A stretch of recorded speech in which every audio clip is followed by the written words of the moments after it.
Olá! Iniciaremos agora a leitura, primeiro dia, 1º de janeiro de 2025, e a leitura proposta pelo cronograma do Padre Mário Sartori. Se você ainda não conhece o trabalho dele, vai lá no YouTube, vai lá na comunidade, no site dele. Eu te convido a fazer adesão, apoie o projeto, mesmo que você esteja acompanhando aqui comigo pela narração. É importante que nós nos comprometamos em apoiar os trabalhos das pessoas que estão trabalhando para que as bênçãos, verdades de Deus cheguem a mais corações. Dá esse apoio lá, por favor.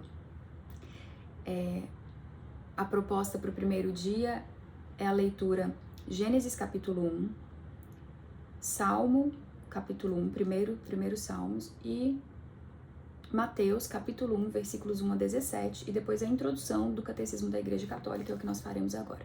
Eu já fiz o vídeo de introdução, se você não assistiu, recomendo você dar uma passadinha lá e ficar comigo e estarmos nessa conversa inicial, falando um pouco da proposta disso tudo, que lembra o grande momento espiritual que a gente está vivendo e a importância de nós nos dedicarmos às verdades de Deus, buscarmos conhecer mais da palavra de Deus. A Bíblia que eu vou usar é a versão Bíblia de Jerusalém. É uma Bíblia muito bem creditada pela questão de tradução, que é uma tradução direta. Eu recomendo muito essa Bíblia, tá, gente? Bíblia de Jerusalém. E lá no vídeo da introdução eu falo muito da importância de nós estarmos fortalecidos e conectados no amor, que é para isso que a gente está aqui. Nós estamos aqui, a nossa existência aqui é por um projeto, dentro de um projeto maior de Deus, maravilhoso, lindo. E esse projeto é amor, é um projeto de salvação, é um projeto de evolução. Nós estamos nessa perspectiva, então fica o convite para você assistir ao vídeo introdutório. Seguimos então Gênesis capítulo 1, sob a graça de Deus. Amém. As origens do mundo e da humanidade, da criação ao dilúvio, a obra dos 6 dias. No princípio, Deus criou o céu e a terra. Ora, a terra estava vazia e vaga, as trevas cobriam o abismo e um sopro de Deus agitava a superfície das águas. Deus disse: haja luz, e houve luz. Deus viu que a luz era boa e Deus separou a luz e as trevas. Deus chamou a luz dia e as trevas noite. Houve uma tarde e uma manhã, primeiro dia. Deus disse: haja um firmamento no meio das águas, e que ele separe as águas das águas. E assim se fez. Deus fez o firmamento, que separou as águas que estão sob o firmamento das águas que estão acima do firmamento. E Deus chamou ao firmamento céu. Houve uma tarde e uma manhã, segundo dia. Deus disse que as águas que estão sob o céu se reúnam num só lugar e que apareça o continente. E assim se fez. Deus chamou ao continente terra e à massa das águas mares, e Deus viu que isso era bom.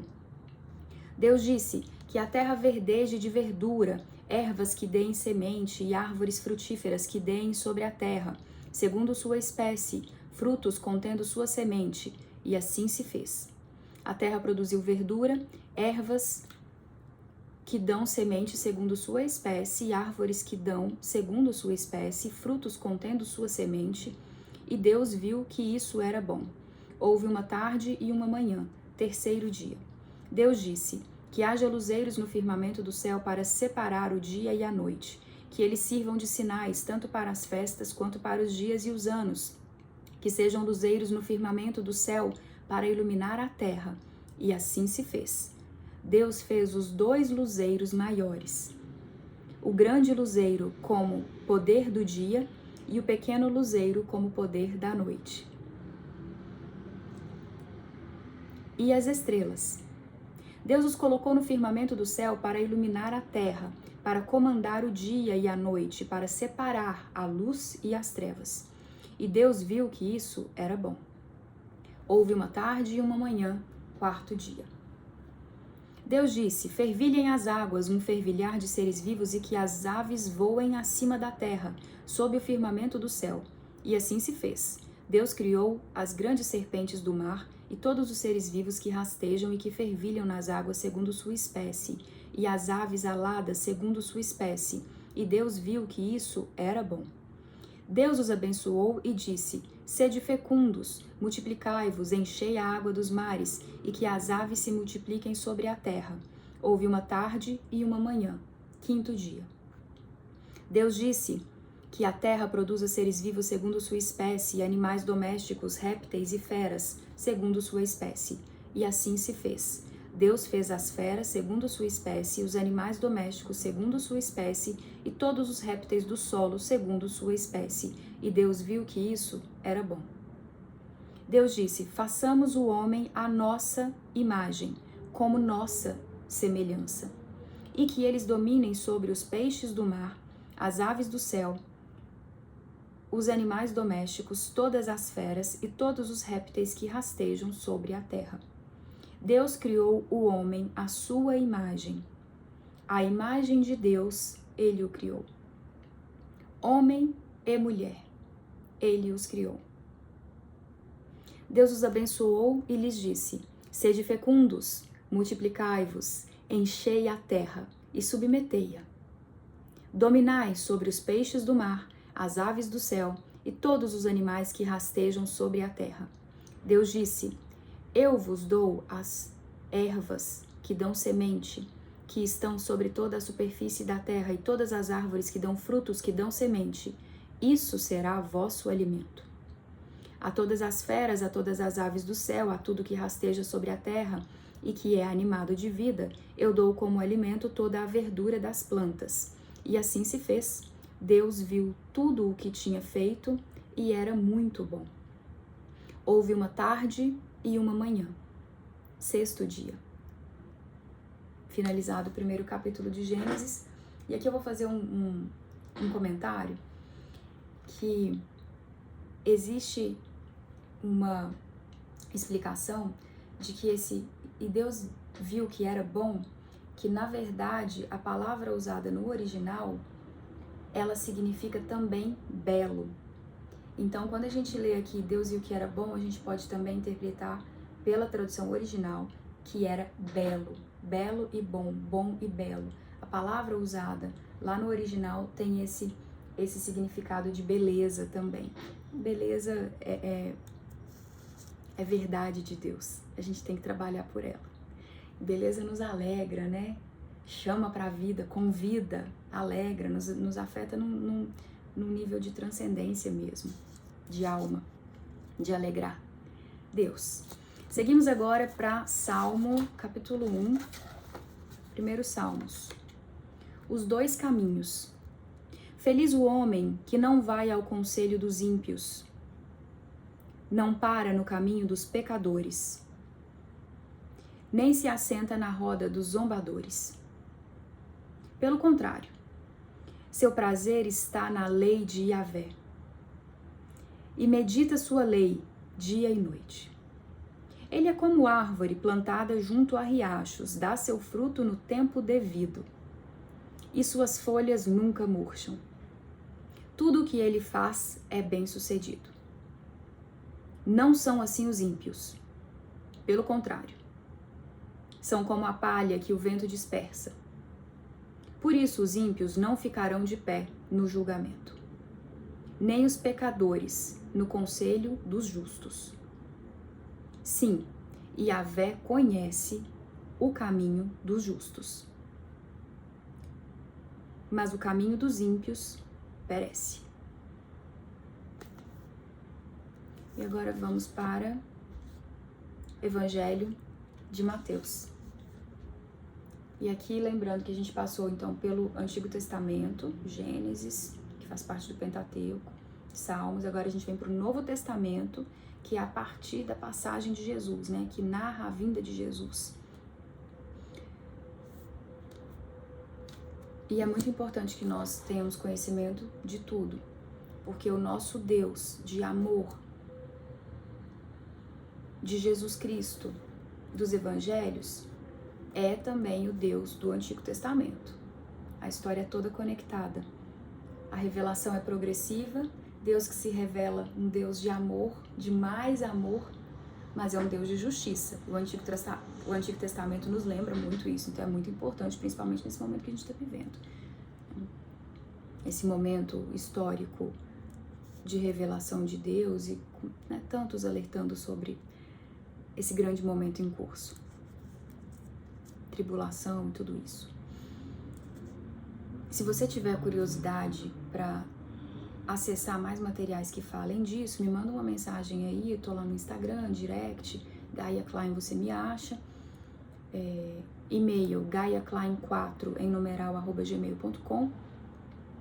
Se tiver alguma dúvida, o que eu conseguir esclarecer, o que eu puder esclarecer, eu estou à disposição. E nós vamos buscar junto, conversando com sacerdotes, procurando as respostas. Né? Evangelho segundo São Mateus, capítulo 1, do versículo 1 ao 17, é a proposta para esse primeiro dia de leitura. O nascimento e a infância de Jesus. Ascendência de Jesus. Livro da origem de Jesus Cristo, filho de Davi, filho de Abraão. Abraão gerou Isaque, Isaque gerou Jacó, Jacó gerou Judá e seus irmãos. Judá gerou Farés e Zara de Tamar.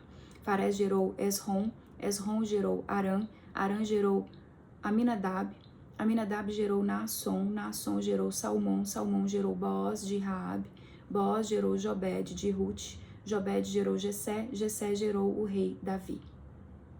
Davi gerou Salomão, daquela que foi mulher de Urias. Salomão gerou Roboão, Roboão gerou Abias, Abias gerou Asa, Asa gerou Josafá, Josafá gerou Jorão, Jorão gerou Osias, Osias gerou Joatão, Joatão gerou Acás, Acás gerou Ezequias, Ezequias gerou Manassés, Manassés gerou Amon, Amon gerou Josias, Josias gerou Jeconias e seus irmãos por ocasião do exílio da Babilônia. Depois do exílio da Babilônia, Jeconias gerou Salatiel, Salatiel gerou Zorobatel, Zorobatel gerou Abiúde, Abiúde gerou Eliaquim, Eliacim gerou Azor, Azor gerou Sadoc, Sadoc gerou Aquim, Aquim gerou Eliúde, Eliúde gerou Eleazar, Eleazar gerou Matã, Matã gerou Jacó, Jacó gerou José, o esposo de Maria, da qual nasceu Jesus, chamado Cristo. Portanto, o total das gerações é de Abraão até Davi, 14 gerações. De Davi até o exílio da Babilônia, 14 gerações. E do exílio da Babilônia até Cristo, 14 gerações. Finalizadas aqui, então, as 3 leituras do primeiro dia, e agora eu passo ao catecismo. E eu já adianto que a gente continua no capítulo 1 de Mateus, na leitura de amanhã. A leitura proposta para o catecismo de hoje, Catecismo da Igreja Católica, essa versão aqui com as 2 chaves dourada e prata, é a introdução do catecismo. Guardar o depósito da fé é missão que o Senhor confiou à sua Igreja e que ela cumpre em todos os tempos. O Concílio Ecumênico Vaticano II, inaugurado há 30 anos pelo meu predecessor João XXIII, de feliz memória, tinha como intenção e como finalidade pôr em evidência a missão apostólica e pastoral da Igreja, e fazendo resplandecer a verdade do Evangelho, levar todos os homens a procurarem e acolherem o amor de Cristo que excede toda a ciência. Ao concílio, o Papa João XXIII tinha confiado como tarefa principal guardar e apresentar melhor o precioso depósito da doutrina cristã, para o tornar mais acessível aos fiéis de Cristo e a todos os homens de boa vontade. Portanto, o concílio não devia, em primeiro lugar, condenar os erros da época, mas, sobretudo, empenhar-se por mostrar serenamente a força e a beleza da doutrina da fé. Iluminada pela luz deste concílio, dizia o Papa, a Igreja crescerá em riquezas espirituais e, recebendo a força de novas energias, olhará intrépida para o futuro. É nosso dever dedicar-nos com vontade pronta e sem temor àquele trabalho que o nosso tempo exige, prosseguindo assim o caminho que a Igreja percorre há 20 séculos. Com a ajuda de Deus, os padres conciliares puderam elaborar, em 4 anos de trabalho, um conjunto considerável de exposições doutrinais e de diretrizes pastorais oferecidas a toda a Igreja. Pastores e fiéis encontram ali orientações para aquela renovação de pensamentos de atividades, de costumes e de força moral, de alegria e de esperança, que foi o objetivo do concílio. Depois da sua conclusão, o concílio não cessou de inspirar a vida da igreja. Em 985, pude afirmar: para mim, que tive a graça especial de nele participar e colaborar no seu desenvolvimento, o Vaticano II foi sempre e é, de modo particular, nestes anos do meu pontificado, o constante ponto de referência de toda a minha ação pastoral, no consciente empenho de traduzir as suas diretrizes em aplicação concreta e fiel, a nível de cada igreja e da igreja inteira. É preciso incessantemente recomeçar daquela fonte. Neste espírito, a 25 de janeiro de 1985, convoquei uma Assembleia Extraordinária do Sínodo dos Bispos por ocasião do 20º aniversário do encerramento do concílio. A finalidade desta Assembleia era celebrar as graças e os frutos espirituais do Concílio Vaticano II, aprofundar o seu ensinamento para aderir melhor a ele e promover o conhecimento e a aplicação do mesmo. Nessa ocasião, os padres sinodais afirmaram: muitíssimos expressaram o desejo de que seja composto um catecismo ou compêndio de toda a doutrina católica, tanto em matéria de fé como de moral, para que ele seja como um ponto de referência para os catecismos ou compêndios que venham a ser preparados nas diversas regiões. A apresentação da doutrina deve ser bíblica e litúrgica, oferecendo ao mesmo tempo uma doutrina sã e adaptada à vida atual dos cristãos. Depois do encerramento do sínodo, fiz meu este desejo, considerando que ele corresponde à verdadeira necessidade da Igreja Universal e das igrejas particulares. Como não havemos de agradecer de todo o coração ao Senhor neste dia em que podemos oferecer a toda a Igreja, com o título de Catecismo da Igreja Católica, este texto de referência para uma catequese renovada nas fontes vivas da fé. Depois da renovação da liturgia e da nova codificação do direito canônico da Igreja Latina e dos cânones das igrejas orientais católicas, este catecismo trará um contributo muito importante àquela obra de renovação da vida eclesial inteira, querida e iniciada pelo Concílio Vaticano II. Item 2, itinerário e espírito da redação do texto. O Catecismo da Igreja Católica é fruto de uma vastíssima colaboração. Foi elaborado em 6 anos de intenso trabalho, conduzido num espírito de atenta abertura e com apaixonado ardor. Em 1986, confiei a uma comissão de 12 cardeais e bispos presidida pelo senhor cardeal Joseph Ratzinger, o Papa Bento XVI, o encargo de preparar um projeto para o catecismo requerido pelos padres do sínodo. Uma comissão de redação composta por 7 bispos diocesanos peritos em teologia e em catequese coadjuvou a comissão no seu trabalho.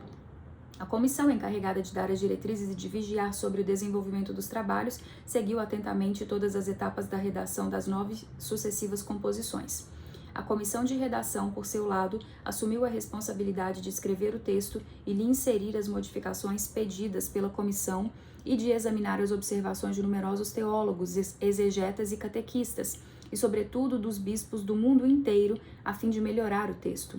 A comissão foi sede de intercâmbios frutuosos e enriquecedores para assegurar a unidade e a homogeneidade do texto. O projeto tornou-se objeto de vasta consultação de todos os bispos católicos, das suas conferências episcopais ou dos seus sínodos, dos institutos de teologia e de catequética.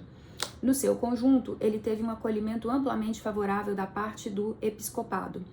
É justo afirmar que este catecismo é o fruto de uma colaboração de todo o episcopado da Igreja Católica, o qual acolheu com generosidade o meu convite a assumir a própria parte de responsabilidade numa iniciativa que diz respeito intimamente à vida eclesial. Tal resposta suscita em mim um profundo sentimento de alegria, porque o concurso de tantas vozes exprime verdadeiramente aquela a que se pode chamar a sinfonia da fé. A realização deste catecismo reflete, deste modo, a natureza colegial do episcopado, testemunha a catolicidade da Igreja. Item 3, distribuição da matéria. Um catecismo deve apresentar com fidelidade e de modo orgânico o ensinamento da Sagrada Escritura, da tradição viva na Igreja, e do magistério autêntico, bem como a herança espiritual dos padres, dos santos e das santas da Igreja, para permitir conhecer melhor o mistério cristão e reavivar a fé do povo de Deus. Deve ter em conta as explicitações da doutrina que, no decurso dos tempos, o Espírito Santo sugeriu à Igreja. É também necessário que ajude a iluminar, com a luz da fé, as novas situações e os problemas que ainda não tinham surgido no passado. O catecismo incluirá, portanto, coisas novas e velhas, porque a fé é sempre a mesma e, simultaneamente, é fonte de luz sempre novas. Luzes sempre novas. Para responder a essa dupla exigência, o Catecismo da Igreja Católica, por um lado, retoma a antiga ordem, a tradicional, já seguida pelo Catecismo de São Pio V, articulando o conteúdo em 4 partes: o credo, a sagrada liturgia, com os sacramentos em primeiro plano, o agir cristão exposto a partir dos mandamentos e, por fim, a oração cristã. Mas, ao mesmo tempo, o conteúdo é com frequência expresso de um modo novo para responder às interrogações da nossa época. As 4 partes estão ligadas entre si. O mistério cristão é o objeto da fé, primeira parte. É celebrado e comunicado nos atos litúrgicos, segunda parte. Está presente para iluminar e amparar os filhos de Deus no seu agir, terceira parte. Funda a nossa oração, cuja expressão privilegiada é o Pai Nosso, e constitui o objeto da nossa súplica, do nosso louvor e da nossa intercessão, quarta parte. A liturgia é ela própria oração. A confissão da fé encontra o seu justo lugar na celebração do culto. A graça, fruto dos sacramentos, é a condição insubstituível do agir cristão, tal como a participação na liturgia da Igreja requer a fé. Se a fé não se desenvolve nas obras, essa está morta e não pode dar frutos de vida eterna. Lendo o Catecismo da Igreja Católica, pode-se captar a maravilhosa unidade do mistério de Deus, do seu desígnio de salvação, bem como a centralidade de Jesus Cristo, o Filho unigênito de Deus, enviado pelo Pai, feito homem no seio da Santíssima Virgem Maria por obra do Espírito Santo, para ser o nosso Salvador. Morto e ressuscitado, ele está sempre presente na sua Igreja, particularmente nos sacramentos. Ele é a fonte da fé, o modelo do agir cristão e o mestre da nossa oração. Item 4, valor doutrinal do texto. O Catecismo da Igreja Católica, que aprovei no passado, dia 25 de junho, e cuja publicação hoje ordeno em virtude da autoridade apostólica, é uma exposição da fé da Igreja e da doutrina católica, testemunhadas ou iluminadas pela Sagrada Escritura, pela tradição apostólica e pelo magistério da Igreja.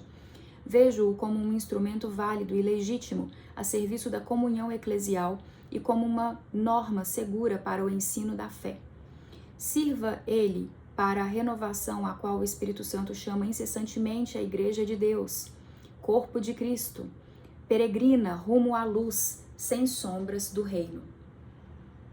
A aprovação e publicação do Catecismo da Igreja Católica constituem um serviço que o sucessor de Pedro quer prestar à Santa Igreja Católica, a todas as igrejas particulares em paz e em comunhão com a Sé Apostólica de Roma, o serviço de sustentar e confirmar a fé de todos os discípulos do Senhor Jesus, como também de reforçar os laços da unidade na mesma fé apostólica. Peço, portanto, aos pastores da Igreja e aos fiéis que acolham este catecismo em espírito de comunhão e que o usem assiduamente ao cumprirem a sua missão de anunciar a fé e de apelar para a vida evangélica. Este catecismo lhes é dado a fim de que sirva como texto de referência seguro e autêntico para o ensino da doutrina católica e, de modo muito particular, para a elaboração dos catecismos locais. É também oferecido a todos os fiéis que desejam aprofundar o conhecimento das riquezas inexauríveis da salvação. Pretende dar um apoio aos esforços ecumênicos animados pelo santo desejo da unidade de todos os cristãos, mostrando com exatidão o conteúdo e a harmoniosa coerência da fé católica. O Catecismo da Igreja Católica, por fim, é oferecido a todo homem que nos pergunte a razão da nossa esperança e queira conhecer aquilo em que a Igreja Católica crê. Este catecismo não se destina a substituir os catecismos locais devidamente aprovados pelas autoridades eclesiásticas, os bispos diocesanos e as conferências episcopais, sobretudo se receberam a aprovação da Sé Apostólica. Destina-se a encorajar e ajudar a redação de novos catecismos locais que tenham em conta as diversas situações e culturas, mas que conservam cuidadosamente a unidade da fé e a fidelidade à doutrina católica. Item 5, conclusão. No final deste documento, que apresenta o Catecismo da Igreja Católica, peço à Santíssima Virgem Maria, Mãe do Verbo encarnado e Mãe da Igreja, que ampare com a sua poderosa intercessão o empenho catequético da Igreja inteira, a todos os níveis, nestes tempos em que ela é chamada a um novo esforço de evangelização. Possa, à luz da verdadeira fé, libertar a humanidade da ignorância e da escravidão do pecado. Amém. Para a conduzir à única liberdade digna deste nome, a da vida em Jesus Cristo, sob a guia do Espírito Santo, na terra e no reino dos céus, na plenitude da bem-aventurança, da visão de Deus face a face. Dado no dia 11 de outubro de 92, 30º aniversário da abertura do Concílio Ecumênico Vaticano II, 14º ano do meu pontificado. Papa João Paulo II. Então essa introdução toda é um texto do Papa João Paulo II explicando o que é o catecismo, a circunstância na qual ele foi criado. E é isso, estamos aqui pela esperança, pela verdade que liberta de tanta escravidão vigente. No outro dia eu lia sobre o período de Moisés, né, e a escravidão do povo judeu, e eu fazia essa correlação com o que nós vivemos hoje, de tanta escravidão, de tanta gente tão adoecida por doenças do espírito, por estarem sendo drenados por tanto mal que está por aí, enfraquecendo tanto a tanta gente, tão distantes das verdades de Deus, que é a nossa fonte de vida, de força de vida, de alegria, de esperança. Amém.